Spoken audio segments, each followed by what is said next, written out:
Essaie de pas taper fort la vitre. Il est là, il est au-dessus de toi. Non, il y en a deux. Il y en a, il est là. Non, c'est marrant. Attends, t'essayais de le dégommer avec La quoi? République française. Avec ton La passeport? République française va le niquer. Regardez, alors là, nous sommes dans un véhicule tout confort. Nous pouvons ouvrir la vitre, allumer des lumières, nous faire ventiler le fessier, ainsi que augmenter la température de ce dernier. C'est bien. Dans le dernier épisode, nous avons observé la faune africaine dans le parc national de Mikumi. Et aujourd'hui, on se retrouve dans le nord de la Tanzanie, direction la terre des Maasai. Le Kilimandjaro sous les nuages. Je filme Quentin qui filme.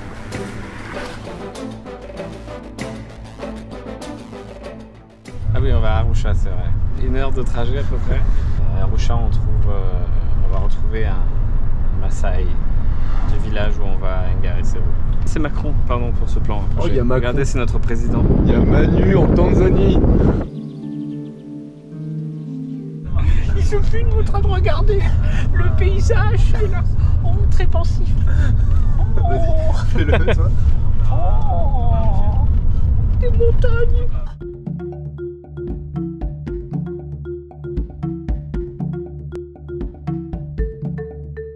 Lui, c'est Tobias, un Maasai que Charles a rencontré la toute première fois qu'il est allé au village d'Ngaresero. Et depuis, ils sont devenus potes. Avec Tobias à nos côtés, on va pouvoir explorer la région à fond. Ça me rappelle mes escapades en Asie. Depuis Arusha, nous sommes montés dans un bus direction Mtowambo. On est 14 dans un tout petit van. Bienvenue dans les camionnettes de l'enfer. Ça va faire maintenant 7-8 heures. On est dans la camionnette. Il y a eu 2 morts, on les a laissés sur le bord de la route. Et là, on cherche un endroit pour récupérer de l'eau et des provisions pour les 4 jours à venir. Voilà. Le pneu il est bien lisse déjà. Ouais. Il est lisse comme il faut. Là, niveau distance de freinage, là, on est à peu près sur du 450 mètres. On a failli shooter une chèvre aussi.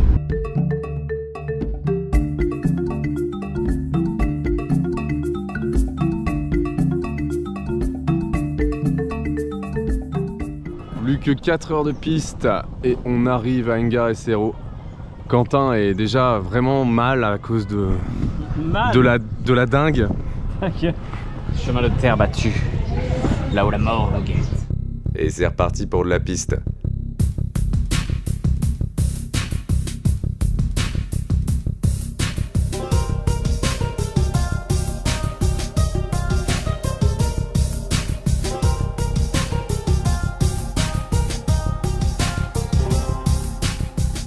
Sur le trajet, on a observé un faucon et même quelques mini-tornades plutôt impressionnantes.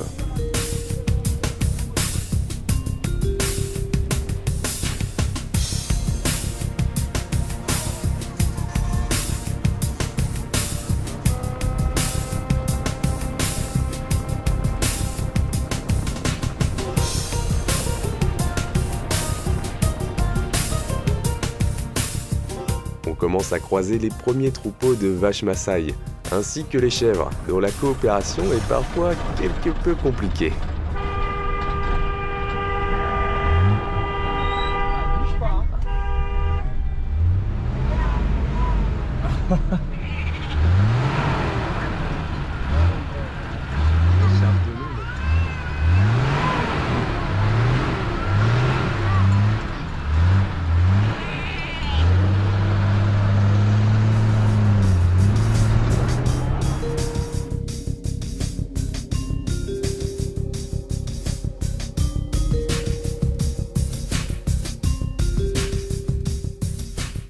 Enfin, la voilà.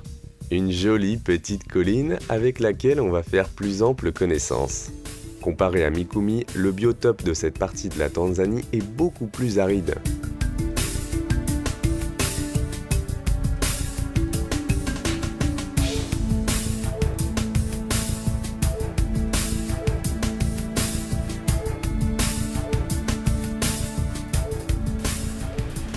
Après plus de 4 heures de piste, on traverse enfin la rivière et on arrive au village d'Ngaresero.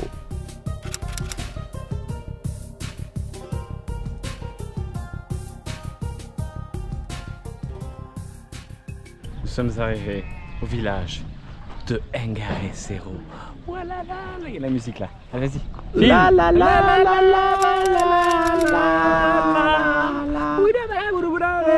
la. Bon allez, faut prendre une bière là. Bière. On a vu les chiottes, c'est extrêmement rustique. Oh ça va. Ça va, mais non, enfin les chiottes c'est rustique quand même. Il n'y a pas de chasse, enfin. Il n'y a pas de chasse d'eau. Il n'y a pas de chasse d'eau, c'est un peu rustique. La douche, ça a l'air d'aller. Les chambres sont hyper clean, ça va. Ouais, ça va le faire. Nos chambres sont là. C'est un peu un dortoir. Moi je suis dans la 5, Quentin dans la 4 et Charles dans la 2, on dira pas pourquoi. On l'a éloigné pour des raisons stratégiques.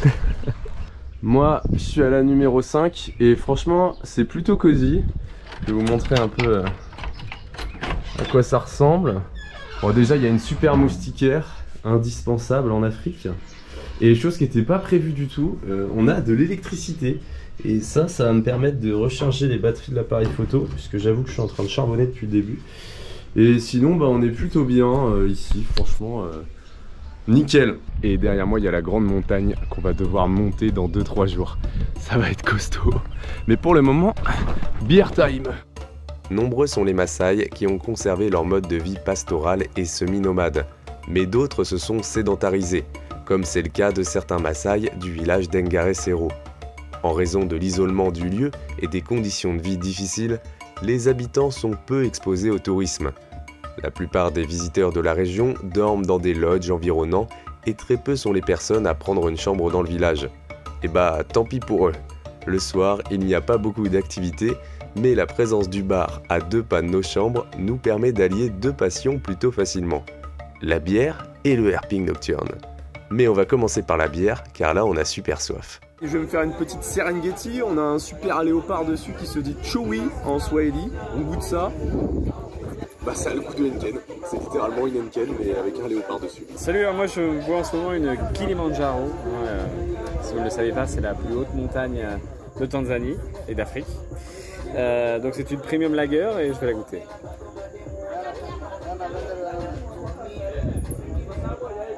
C'est une bière blonde avec un petit goût acidulé, une robe très agréable. Vraiment, je vous la recommande si vous venez un jour en Tanzanie. C'est un très bon choix. Et en termes de quantité d'alcool, on est sur du 4,5, donc très léger, ça passe partout. On a bu 5 bières, c'est entre des demi et des pintes, donc on est peut-être un peu pompette. Et là on va faire un premier petit herping nocturne, il y a beaucoup de vent. On est fatigué parce qu'on a dormi que 4 heures cette nuit, donc on va voir ce que ça donne. Voilà, donc je répète, nous avons bu, donc nous sommes un peu pompettes, nous sommes fatigués et nous sommes dans une zone où il y a des serpents mortels et des scorpions très dangereux. Allez, bonne soirée. Allez, let's go. Mais les Maasai sont super sympas. Pas grand chose. Voilà.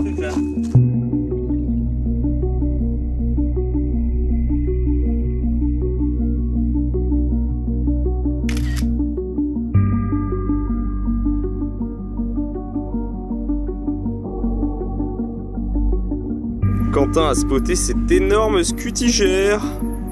En vrai, elle est trop belle. En vrai, elle est assez grosse, hein. Elle est plus grosse que Scutigera coleopracta qu'on a en France.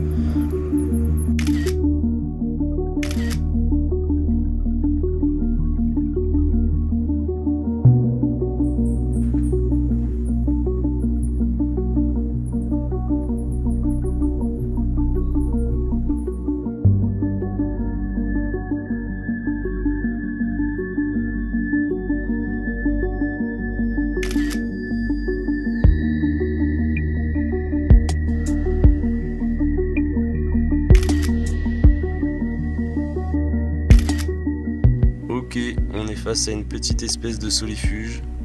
C'est le tout premier que je vois de ma vie. Il est vraiment pas très grand. Je pense qu'il fait un demi-centimètre. Les solifuges forment un ordre propre au sein de la classe des arachnides, tout comme les scorpions, les araignées ou encore les uropiges dont j'avais déjà croisé la route à Iriomote. En tout cas, j'étais archi content de croiser mon premier solifuge in situ.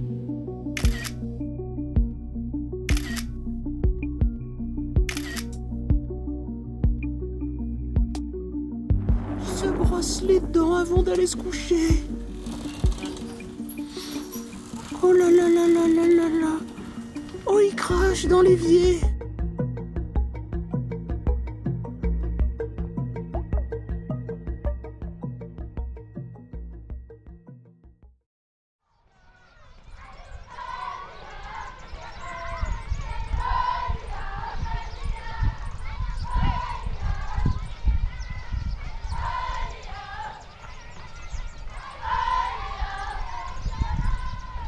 Première nuit passée chez les Maasai, c'était cool. Et aujourd'hui, direction le lac Natron, qui est genre à 40-45 minutes de moto. Et j'espère qu'on va avoir pas mal d'oiseaux.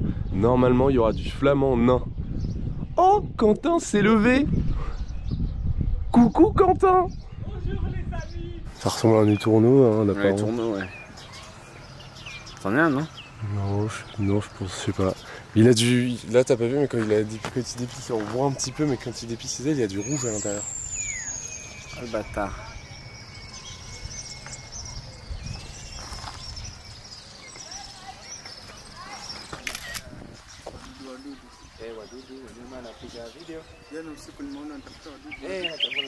Sababu napiga video alafu kwenye YouTube natuma natengeneza video kubwa.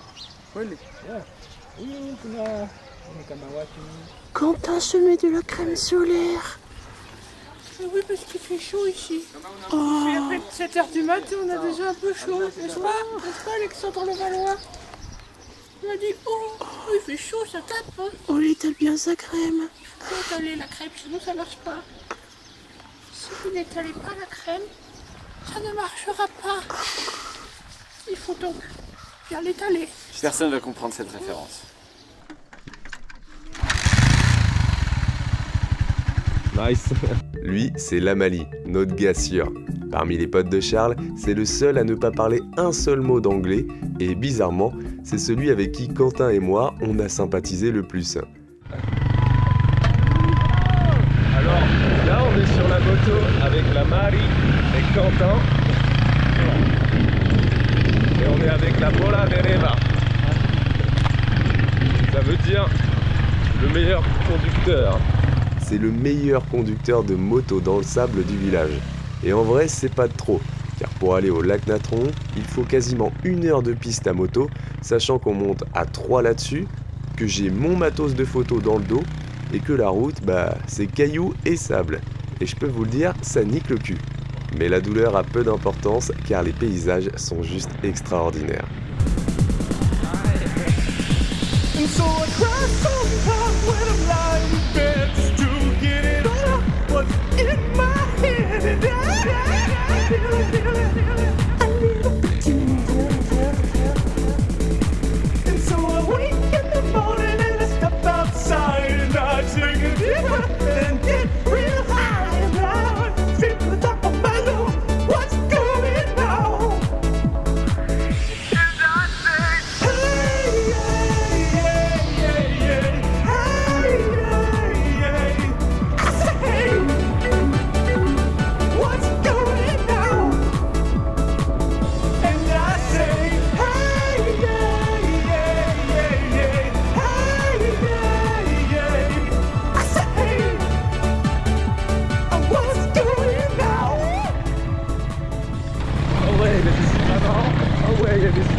On arrive au bord du lac, là, on est genre je sais pas combien de temps de chemin. Il y a des ibis et des flamands nains. C'est une dinguerie. Et la moto là, waouh.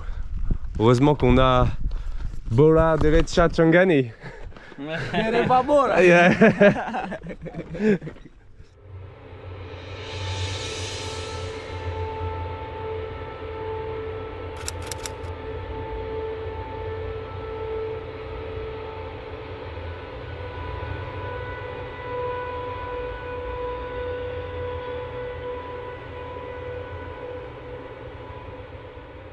Le lac Natron est une immense étendue d'eau à cheval entre le Kenya et la Tanzanie. Le lac tire son nom du natron, c'est-à-dire du carbonate de sodium décahydraté. Les eaux du lac sont très alcalines, avec un pH variant entre 9 et 10,5. Elles sont très chargées en sel, dont du bicarbonate de soude qui donne sa consistance visqueuse à l'eau. On est actuellement en pleine saison sèche, ce qui explique le fait que l'eau soit bouillante à certains endroits. It's hot? Yeah. Come and see how it is. I will try. Don't try. How hot is it? It's 19. Ah ouais, ok, ouais. C'est de l'eau bien bouillante, sa mère. Ah la vache.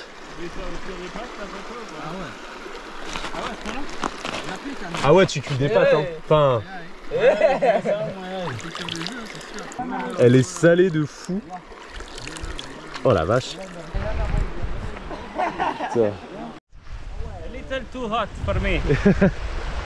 Ok. Alors là, on a une petite casserole là. Une grosse casserole. Grosse casserole. Et du coup, c'est à cause de quoi qu'elle est aussi chaude? Je sais pas, mais goûte là. C'est Goûte, volcanique. goûte là, tu vas voir. Je peux pas goûter. Bah j'en ai goûté moi. La flemme moi. Bah ok. Hein. Même s'il y a quelques petits cours d'eau, les principaux apports d'eau du lac sont dus aux précipitations. Ainsi, sa superficie, sa profondeur et son volume varient fortement entre la saison des pluies et la saison sèche. Et aujourd'hui, il ne dépasse pas les 3 mètres de profondeur. Au vu de la description que j'en ai fait, on pourrait penser que le lac est plutôt hostile à la vie. Or, les eaux chargées de cyanobactéries donnent une couleur rose-rouge au lac à certaines périodes et en font un sanctuaire pour de nombreuses espèces d'oiseaux, car forcément, cyanobactéries, zooplancton, nanani nanana, et vous avez toute une chaîne alimentaire qui se met en place. Le lac Natron constitue le lieu de reproduction et de nidification permanent le plus important d'Afrique de l'Est pour les flamants nains, dont la population peut atteindre 2,5 millions d'individus. Le lac comprend également plusieurs espèces de tilapia alcalins, dont certaines qui sont endémiques.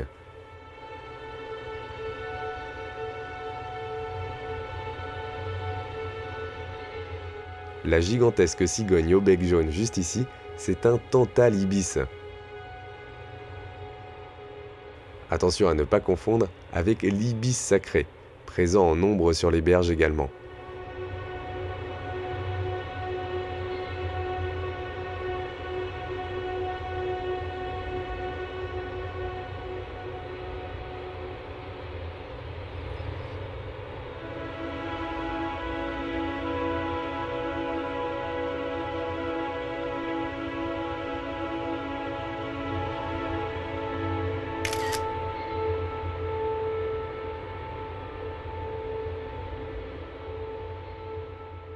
Aux abords du lac, nous avons croisé de nouveau l'ombrette africaine, que nous avions déjà observée à Mikumi.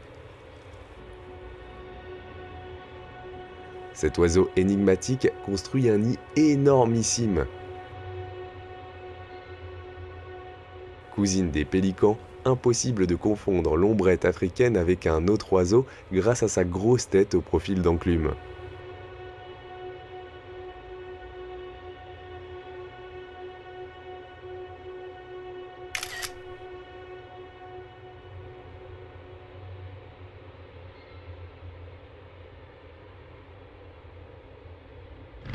Maman, papa, ne regardez pas cette vidéo. Le papa et la maman de Quentin ont peur.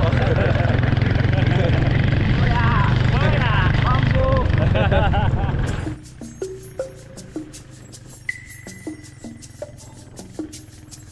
On est remonté sur les bécanes pour aller un peu plus loin sur le lac et sur le trajet, on est tombé sur de véritables dinosaures.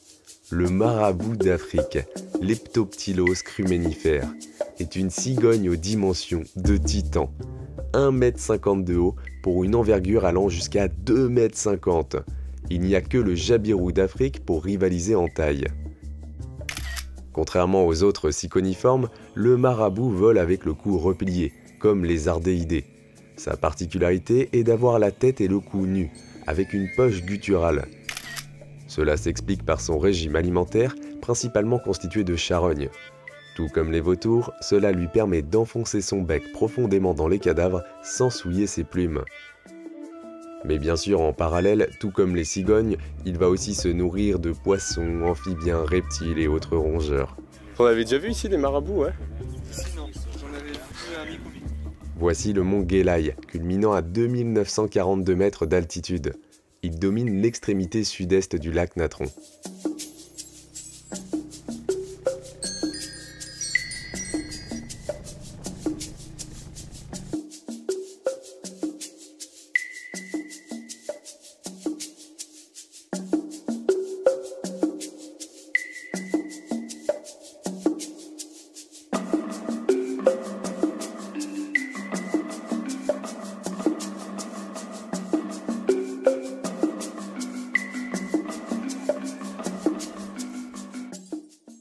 C'était adorable de voir tous ces petits gravelots en train de sprinter à la recherche d'insectes. Le pluvier élégant fréquente typiquement les points d'eau à alcalinité et salinité élevée.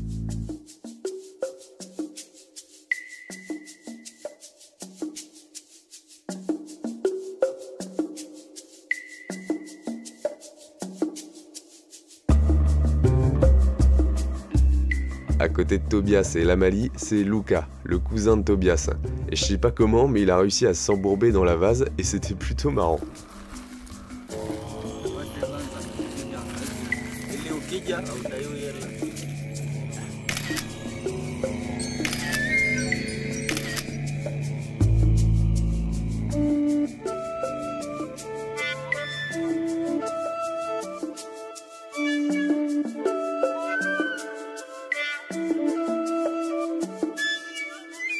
Bon bah j'ai voulu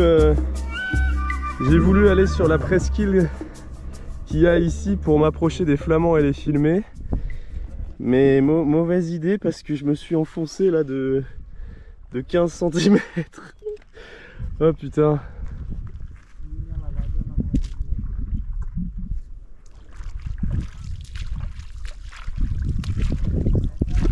Je sens à travers les godasses. Mais les godasses sont imperméables, mais je sens la chaleur de l'eau tellement elle est chaude à travers les godasses. Et j'ai essayé d'expliquer à un Maasai, impossible hein, ce qu'est l'anneau de pouvoir. Un Maasai qui parle pas anglais. Qui parle pas anglais surtout ça, oui, parce sinon, que ce serait trop drôle. On est littéralement sur le lac Natron, il fait méga chaud, c'est la saison sèche en Tanzanie, du coup le lac est vachement réduit, il y a des petites rigoles d'eau là qui coulent de la montagne, c'est de l'eau bouillante, elle est super salée, et le truc c'est que pendant la saison des pluies, le lac est beaucoup plus haut, et il va carrément au Kenya, puisque derrière moi là, si on continue, et bah, sur une dizaine de kilomètres, on arrive au Kenya. Et le lac, dans sa longueur au plus haut de sa capacité, il fait je crois plus de 60 km de long, il est vraiment magnifique. Vous avez vu les images, il y a des flamants roses, il y a des hérons, il y a des aigrettes, il y a des spatules, on a vu des marabouts, il y a plein de petits limicoles style des gravelots. C'est vraiment une dinguerie. Pouah, magnifique. C'est possible que quand j'ai évoqué le lac Natron, ça vous a fait penser à quelque chose, un lac rouge avec des cadavres bizarres, des momies.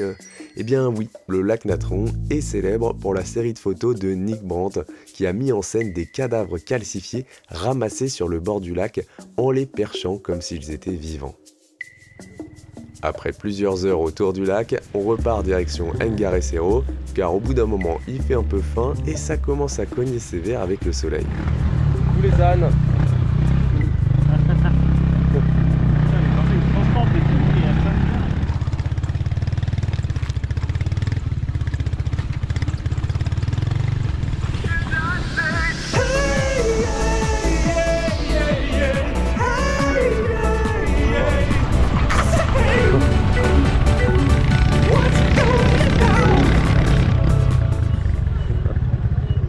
Oh wow.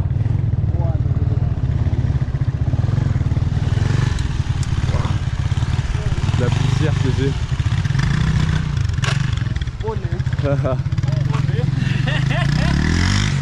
Oh regarde Quentin, il y a le stock de bière.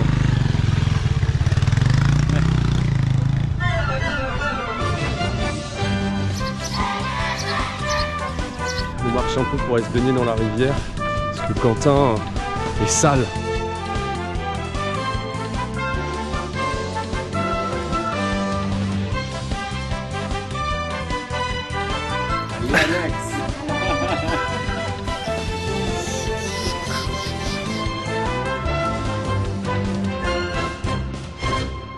qu'il envoie un SMS en conduisant de nuit bourré.